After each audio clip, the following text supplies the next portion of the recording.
नमस्कार दोस्तों। आज हम लोग स्टार्ट करने वाले हैं भारत का भूगोल वन लाइनर फॉर्म में। तो समय बिल्कुल वेस्ट नहीं करना है, जितना जल्दी हो सके कंप्लीट कर देंगे। स्टार्ट करते हैं इसको। सबसे पहला टॉपिक है भारत की स्थिति एवं विस्तार। भारत के क्षेत्रफल विश्व के कुल भौगोलिक क्षेत्रफल का कितना प्रतिशत है? आंसर है 2.4%। नेक्स्ट है आकार की दृष्टि से भारत का विश्व में कौन सा स्थान है? तो ये 7वां स्थान है। आकार की दृष्टि से भारत का विश्व में 7वां स्थान है। विश्व की कुल जनसंख्या का कितने प्रतिशत भाग भारत में निवास करता है? टोटल विश्व में अगर 100 हैं तो उसमें कितने हैं? 16.7% लोग भारत में निवास करते हैं। नेक्स्ट है भारत का क्षेत्रफल कितना है? तो भारत का क्षेत्रफल है 32,87,263 वर्ग किलोमीटर। कितना है? 32,87,263 वर्ग किलोमीटर। भारत की उत्तर से दक्षिण की लंबाई कितना है? उत्तर से दक्षिण यानी ऊपर से नीचे कितनी लंबाई है? तो इसका है 3214 किलोमीटर। कितना है उत्तर से दक्षिण? 3214 किलोमीटर। पूरब से पश्चिम की लंबाई कितनी है? तो इसका है 2933 किलोमीटर। पूरब से पश्चिम कितनी है? 2933 किलोमीटर। भारत की स्थल सीमा की लंबाई कितनी है? तो 15,200 किलोमीटर। भारत की स्थल सीमा की लंबाई कितनी है? 15,200 किलोमीटर।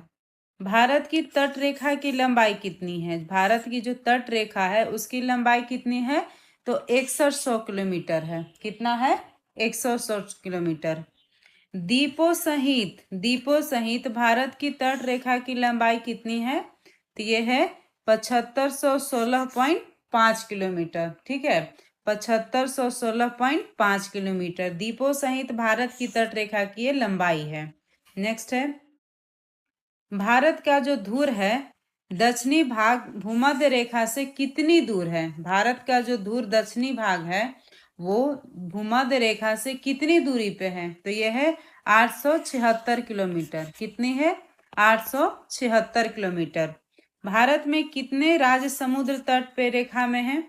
तो ये है 9 राज्य हैं जो समुद्र तट से सटे हुए हैं। नेक्स्ट है भारत की किस राज्य की तट रेखा सबसे लंबी है? भारत की किस राज्य की तट रेखा सबसे लंबी है? तो ये गुजरात की तट रेखा सबसे लंबी है। अब है भारत की किस राज्य की तट रेखा सबसे छोटी है? भारत की किस राज्य की तट रेखा सबसे छोटी है? तो वो गोवा की है। लंबी हो गया गुजरात, छोटी हो गई गोवा। कौन सी अक्षांश रेखा भारत के मध्य होकर गुजरती है? कौन सा जो अक्षांश रेखा है भारत के मध्य से होकर गुजरती है? तो ये है कर्क रेखा। कर्क रेखा जो है भारत के मध्य से होकर गुजरती है। कर्क रेखा भारत के कितने राज्यों से होकर गुजरती है? तो ये 8 राज्यों से होकर गुजरती है। कर्क रेखा भारत के 8 राज्यों से होकर गुजरती है। भारत की मुख्य भूमि का दक्षिणतम नोक क्या है? भारत की मुख्य भूमि का दक्षिणतम नोक का नाम है केप केमोरिन। क्या नाम है? Cap Comorin. भारत का सबसे दक्षिणतम बिंदु है इंदिरा पॉइंट है। भारत का सबसे दक्षिणतम बिंदु है इंदिरा पॉइंट। भारतीय भूमि का सर्वाधिक उत्तरी भाग क्या है? सर्वाधिक उत्तरी भाग है इंदिरा कॉल। देखिए दक्षिणतम बिंदु इंदिरा पॉइंट हो गया और उत्तरी भाग पूछेगा तो इंदिरा कॉल हो गया। भारत का दक्षिणतम बिंदु कहाँ स्थित है? जो दक्षिणतम बिंदु इंदिरा पॉइंट है वो कहाँ स्थित है? यह है अंडमान निकोबार द्वीप समूह में स्थित है। अंडमान निकोबार द्वीप समूह में स्थित है। आगे बढ़ते हैं। भारत की मुख्य भूमि को रामेश्वर द्वीप से कौन अलग करता है? ये पंबन चैनल अलग करता है। कौन से चैनल? पंबन चैनल अलग करता है। आदम का पुल किन देशों के मध्य स्थित है? तो ये भारत और श्रीलंका के बीच स्थित है। ये जो आदम का पुल है वो भारत और श्रीलंका के बीच स्थित है। डंकन पास किसके बीच स्थित है? तो डंकन पास जो है दक्षिणी अंडमान और छोटा अंडमान के बीच स्थित है। डंकन पास जो है दक्षिणी अंडमान और छोटा अंडमान के बीच स्थित है। दीव एक द्वीप है, वह कहाँ स्थित है? ये गुजरात के तट पर स्थित है। दीव जो है गुजरात के तट पर स्थित है। श्रीलंका को भारत से कौन अलग करती है? तो ये मन्नार की खाड़ी अलग करती है। श्रीलंका को भारत से कौन अलग करती है? मन्नार की खाड़ी। कौन सा जो है भूभाग प्राचीनतम है? तो प्रायद्वीपीय पठार भारत का सबसे प्राचीनतम है। कौन सा भूभाग सबसे प्राचीनतम है? तो प्रायद्वीपीय पठार सबसे प्राचीनतम है। भारत का पूर्वी समुद्र तट किस नाम से जाना जाता है? ये कोरोमंडल तट के नाम से जाना जाता है।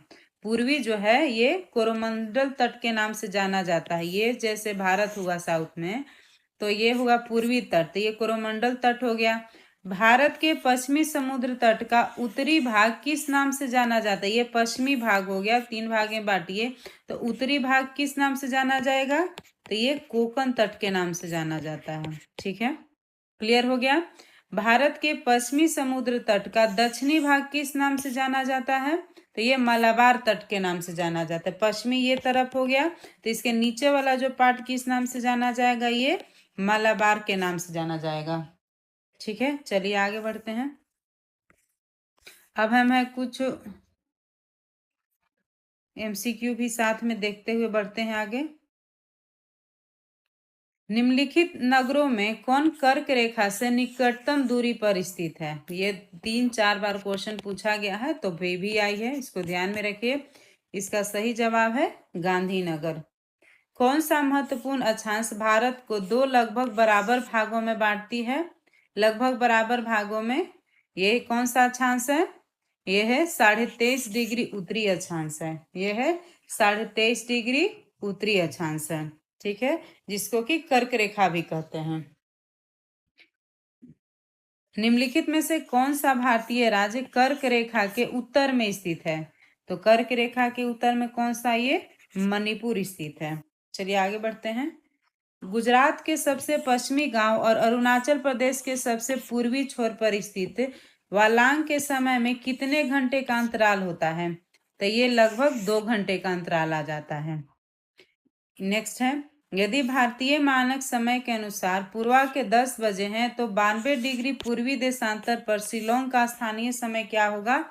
ये 10:38 जो है पूर्वाहन होगा। ये निम्नलिखित में से किस राज्य की सीमा बांग्लादेश से नहीं मिलती है?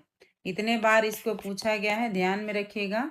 इसका सही जवाब है ऑप्शन सी, मणिपुर। अब नेक्स्ट है, लक्षद्वीप समूह के द्वीपों की उत्पत्ति किस तरह प्रकार से हुई है? तो ये प्रवाल से हुआ है। लक्षद्वीप के जो भी द्वीप हैं उनका निर्माण जो है वो प्रवाल से हुआ है। न्यू मूर द्वीप कहाँ स्थित है? तो ये बंगाल की खाड़ी है। अगर ये भारत को मैप को इस तरह से समझे तो इधर बंगाल की खाड़ी होती है, इधर क्या होता है? अरब सागर होता है, यानी कि पूरब में है और ये पश्चिम में है। ठीक है, लक्षद्वीप समूह कहाँ स्थित है? ये अरब सागर में यानी पश्चिमी तरफ स्थित है। लक्षद्वीप समूह में द्वीपों की संख्या कितनी है? इसे टोटल 36 द्वीप हैं। भारत का अक्षांशीय व देशांतरीय विस्तार कितना है? इसको ध्यान में रखेंगे, बार बार क्वेश्चन आता है। 8 डिग्री 4 मिनट उत्तरी अक्षांश से लेकर 37 डिग्री 6 मिनट उत्तरी अक्षांश तक है, ये उत्तर में काउंट होगा। तथा 68 डिग्री 7 मिनट पूर्वी देशांतर से 97 डिग्री 25 मिनट पूर्वी देशांतर, इसको रट लीजिएगा, बहुत सारे एग्जाम में अभी तक ये आ चुका है। हम लोग आगे बढ़ते हैं।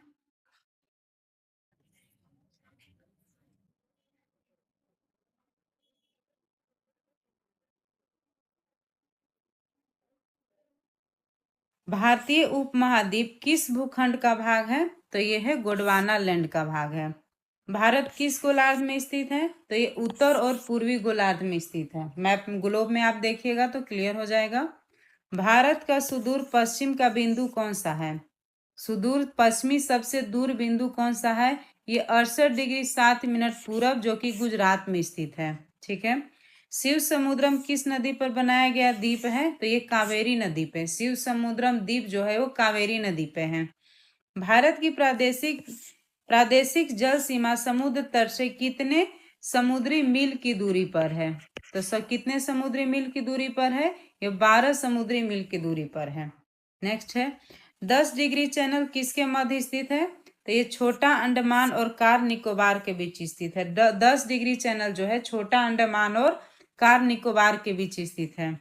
भारत तथा पाकिस्तान के मध्य अंतर्राष्ट्रीय सीमा का नाम क्या है? ये रेड क्लिफ लाइन है। भारत और पाकिस्तान के मध्य अंतर्राष्ट्रीय सीमा का नाम रेड क्लिफ लाइन है। भारत तथा चीन के बीच सीमा वाले का नाम क्या है? ये मैकमोहन नाम है। ठीक है ना, मैकमोहन। भारत चीन McMahon, Bharat Pakistan red Cliff. Bharat और अफगानिस्तान के बीच अंतर्राष्ट्रीय सीमा रेखा को डूरांड रेखा के नाम से जाना जाता है। नेक्स्ट है, भारत की सबसे लंबी स्थलीय सीमा किस देश के साथ मिलती है? तो ये बांग्लादेश के साथ मिलती है।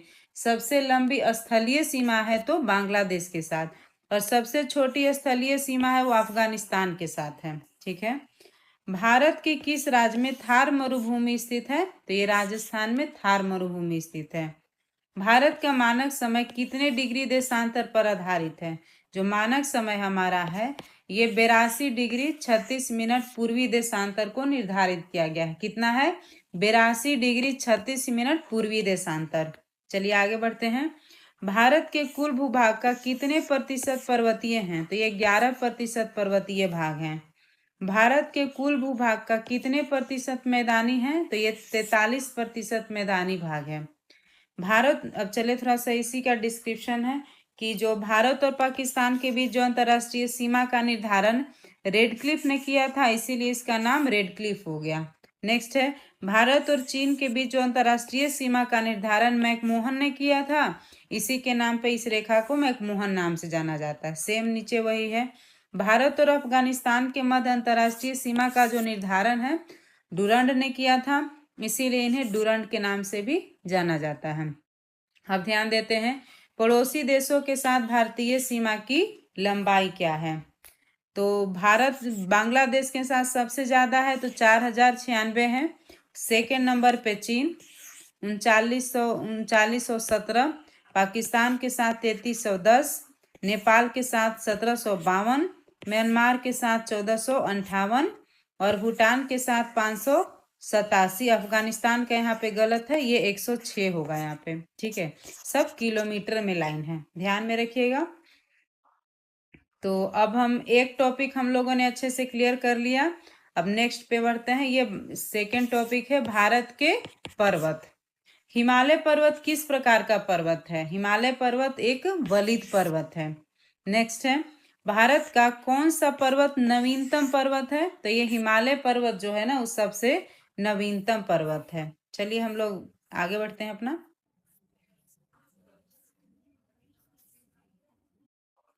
अरावली श्रेणियों की अनुमानित आयु कितनी है? तो अरावली का जो पर्वत श्रेणी है उसका अनुमानित आयु 517 मिलियन वर्ष है। 517 मिलियन वर्ष है। अरावली श्रेणियां किस राज्य में स्थित है? तो ये राजस्थान में स्थित है। अरावली श्रेणियां किस राज्य में स्थित है? ये राजस्थान में स्थित है। नेक्स्ट है, भारत की प्राचीनतम पर्वत श्रेणी कौन सी है? तो ये अरावली है। देखिए इतने सारे एग्जाम में पूछा गया है। आगे बढ़ते हैं। भारत के सबसे ऊंचे पर्वत शिखर का नाम क्या है? तो ये कंचनजंगा, जो कि सिक्किम में है। हिमालय की उत्पत्ति किस भूसन्नति से हुई है? तो टेथिस सागर से हुई है। हिमालय का पाद प्रदेश किस नाम से जाना जाता है? तो ये शिवालिक के नाम से जाना जाता है। हिमालय में हिम रेखा कहाँ मिलती है? तो ये है, इसका ऊंचाई जो है लगभग 4500 से 6000 मीटर पश्चिमी रेंज में मिलती है, जिसका ऊंचाई 4500 से 6000 मीटर है, पश्चिम के तरफ में मिलती है हिम रेखा। हिमालय श्रेणी से निकलने मिलने वाली संकीर्ण एवं अनुदैर्ध्य घाटियों को किस नाम से जाना जाता है? ये दून के नाम से जाना जाता है। ठीक है, नंदा देवी चोटी हिमालय के किस भाग में स्थित है? तो ये कुमाऊं हिमालय में स्थित है। नंदा देवी चोटी हिमालय के किस भाग में स्थित है? तो ये कुमाऊं हिमालय में स्थित है। उत्तरांचल के सबसे ऊंचे पर्वत शिखर का नाम क्या है? तो ये नंदा देवी है। उत्तरांचल के सबसे ऊंचे पर्वत शिखर का नाम नंदा देवी है। शिवालिक श्रेणी का निर्माण कब हुआ है? तो ये सेनेजोइक इरा में हुआ, यानी कि सेनेजोइक काल में। शिवालिक श्रेणी का निर्माण जो है उस सेनेजोइक काल में हुआ है। भारत की सबसे प्राचीन पर्वत श्रेणी कौन सी है? तो यह है अरावली पर्वत श्रेणी। भारत की सबसे प्राचीन पर्वत श्रेणी अरावली पर्वत श्रेणी है। भारत में सबसे प्राचीन वलित पर्वतमाला भी कौन सी है? वो भी अरावली ही है। अब अरावली पर्वत के सबसे सर्वोच्च शिखर का नाम क्या है? ये गुरु शिखर है। अरावली के सर्वोच्च पर्वत शिखर का नाम क्या है? ये गुरु शिखर है। पश्चिमी घाट क्या है? एक भ्रंश कगार है। पश्चिमी जो घाट है वो क्या है? एक भ्रंश कगार है। किस पर्वतमाला को सह्याद्री के नाम से जाना जाता है? तो पश्चिमी घाट को सह्याद्री के नाम से भी जाना जाता है। ठीक है। पश्चिमी घाट की सबसे ऊंची चोटी का नाम क्या है? इसका नाम अनाईमुदी है। पश्चिमी घाट की सबसे ऊंची चोटी का नाम अनाईमुदी है। पूर्वी घाट, पश्चिमी घाट समझते हैं ना, साउथ इंडिया इस तरह से, तो पश्चिमी घाट इधर हो गया, पूर्वी घाट इधर हो गया। ठीक है। पूर्वी घाट के सर्वोच्च शिखर का नाम क्या है? यह महेंद्रगिरी है। पूर्वी घाट के सर्वोच्च शिखर का नाम क्या है?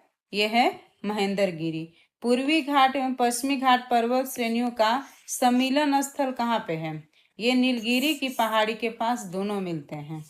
भारत के सबसे दक्षिणतम भाग में स्थित पहाड़ी का नाम क्या है? एक कार्डेमम यानी कि इलायची की पहाड़ियां भी इसको कहते हैं। जो सबसे दक्षिणी भाग में स्थित पहाड़ी का नाम क्या है? कार्डेमम का पहाड़ी, इलायची की पहाड़ियां। और कार्डेमम पहाड़ी कहाँ स्थित है? ये केरल में स्थित है। चलिए एक क्वेश्चन देख लेते हैं कि कार्डेमम पहाड़ियां जो है किस राज्य की सीमा पर स्थित है? इसका सही जवाब है ऑप्शन सी, केरल और तमिलनाडु के सीमा पर स्थित है। छोटा नागपुर पठार की सबसे ऊंची चोटी का नाम क्या है? तो ये पारसनाथ है। ये सब पूछा हुआ क्वेश्चन है, तो ध्यान से में रखिएगा। गिरनार की पहाड़ियां कहाँ स्थित हैं? तो ये बिहार में स्थित है। गिरनार पहाड़ी कहाँ स्थित है? तो ये पहाड़ बिहार में स्थित है। अंडमान और निकोबार द्वीप समूह में सबसे अधिक ऊंची चोटी का नाम क्या है? VBI में रखिएगा, इसको पूछा हुआ क्वेश्चन है, सैंडल पीक है। अंडमान निकोबार द्वीप समूह में सबसे अधिक ऊंची चोटी का नाम है सैंडल पीक। नर्मदा और ताप्ती नदियों के मध्य कौन सी पहाड़ी स्थित है? तो ये सतपुरा पहाड़ी स्थित है। नर्मदा और ताप्ती के बीच सतपुरा पहाड़ी स्थित है। गुरु शिखर पर्वत चोटी किस राज्य में स्थित है? गुरु शिखर पर्वत चोटी राजस्थान राज्य में स्थित है। सेवराय पहाड़ियां कहाँ स्थित है? तो ये तमिलनाडु में है। छोटा नागपुर का पठार किस प्रकार का है? ये एक संप्राय भूमि वाला पठार है। छोटा नागपुर का पठार एक संप्राय भूमि का पठार है। पार भूमि कहाँ पाई जाती है? तो ये छोटा नागपुर के पठार में ही पार भूमि पाई जाती है। ठीक है। महाराष्ट्र और कर्नाटक के पश्चिमी घाट को किस नाम से जाना जाता है? तो ये सह्याद्री के नाम से जाना जाता है। महाराष्ट्र और कर्नाटक का जो पश्चिमी भाग है उसको सह्याद्री के नाम से जाना जाता है। हिमालय के सर्वोच्च शिखर माउंट एवरेस्ट की ऊंचाई कितनी है? 8,848 मीटर है। कहीं कहीं इसको 8,850 मीटर भी मिलेगा आपको, कि ये समय के साथ ये बढ़ रहा है। कोडाई कनाल किस पर्वत श्रृंखला पर स्थित है? तो ये पालनी की पहाड़ी में स्थित है। कोडाई कनाल जो है पालनी के पहाड़ी में स्थित है। सबरीमाला किस राज्य में स्थित है? तो ये केरल में स्थित है। सबरीमाला मंदिर है, वहां पर एक विवाद भी हुआ था मंदिर के में प्रवेश को लेकर के। भारत की उत्तरी सीमा पर कौन सा पर्वत स्थित है? ये हिमालय पर्वत स्थित है। किस पर्वत को सागर माथा और चोमोलुंगमा के नाम से जाना जाता है? तो ये माउंट एवरेस्ट है। ये सागर माथा और चोमोलुंगमा के नाम से जाना जाता है। भारत के उत्तर पश्चिम में कौन सा पर्वत शिखर स्थित है? ये अरावली पर्वत स्थित है। तो हमने 2 टॉपिक अभी कंप्लीट कर लिया। बहुत जल्दी अब तुरंत तुरंत वीडियो आएगा और इसको कंप्लीट कर लेंगे। चलिए पढ़ते रहिए, आगे बढ़ते रहिए।